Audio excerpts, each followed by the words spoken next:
जहाँ स्ट्रक्चरलिस्ट आपस में लड़ रहे थे कि हमारे एक्सपीरियंस का वो कौन सा एक पार्ट होता है जो ज़्यादा मैटर करता है, उसके साथ जहाँ फंक्शनलिज्म अपने आप को और एडवांस करने की कोशिश कर रहा था, जहाँ गेस्टाल्ट साइकोलॉजिस्ट अपने बिग पिक्चर वाली कंसेप्ट को और एडवांस करके समझने की कोशिश कर रहे थे, वहाँ एक साइकोलॉजिस्ट ने लिया एक डिफरेंट टर्न। जहाँ दुनिया इन सब चीज़ों में पड़ी हुई है, साइकोलॉजी जैसे भी बात करते हैं, इन्होंने लिया darker even darkest thought of psychology. इन्होंने कहा क्या तुम्हें लगता है माइंड वो है जो तुम समझ रहे हो? क्या तुम्हारे एक्सपीरियंसेस तो कॉन्शियसनेस तो परसेप्शन वो है जो तुम समझ रहे हो? तुम्हारे एक्शंस तुम्हारे कॉन्शियसनेस पर डिपेंड करते हैं, तुम्हें ऐसा लगता है?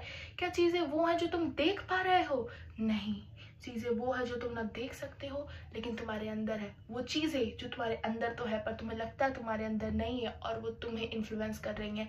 एक ऐसी चीज है तुम्हारे अंदर जो तुम्हें भी नहीं पता कि तुम्हारे अंदर एग्जिस्ट कर रही है, बट वो है और वो तुमने ही बनाई है और वही तुम्हें इन्फ्लुएंस कर रही है।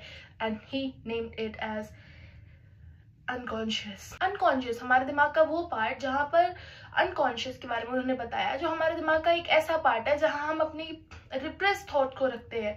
किसी से हमने अपने ड्रीम्स के बारे में जिक्र किया, हमने किसी अपने बड़े से किसी अपने थॉट्स के बारे में, अपने ड्रीम्स के बारे में डिस्कस किया, पर उनका सपोर्ट नहीं मिला, तुमने उसे रिप्रेस करके दबा दिया। किसी ने तुम्हें हर्ट किया, तुम्हें बहुत बुरा लगा, तुम्हें ब्रोकन लगा, बट उसके अपने बात करने के लिए कोई नहीं है। डू नॉट थिंक कि तुम्हारे आसपास कोई है जिससे तुम वो चीज़ डिस्कस कर सको, तुमने उसे दबा दिया, तुमने उसे डंप कर दिया। उसके साथ अगर तुम्हारे साथ कोई ऐसा एक्सपीरियंस हुआ, जो कोई चाइल्डहुड ट्रामा हुआ, कुछ फैमिली में कुछ ऐसा हो गया, कुछ भी एक्सपीरियंस जो तुम्हें ट्रॉमेटाइजिंग लगे, जो तुम्हें परेशान किए, छोटे बड़े किसी भी लेवल पे, तुमने उसे इग्नोर किया, तुमने उसे लाइटली लिया या फिर तुमने उसे समझने के लिए बहुत अलग सोचा कि मैं इस चीज को लेकर के परेशान नहीं होना चाहता, मैं इस चीज के बारे में सोचना नहीं चाहता, तुमने उसे डंप किया और वो चीजें तुम्हें लगता है तुम्हारे अंदर नहीं है, but actually that is something that is influencing you. ये मैं नहीं कह रही, it is what Sigmund Freud used to say. और सिगमंड फ्राइड का ये कहना था कि हमारे चाइल्डहुड का बहुत बड़ा रोल होता है, हम जो है उसको बनाने में। 6-7 एज की जो ईयर्स होती है उसमें हम बहुत कुछ सीख ली होते हैं, हमारी पर्सनैलिटी ऑलमोस्ट बहुत तरीके से डेवलप एडवांस हो चुकी होती है।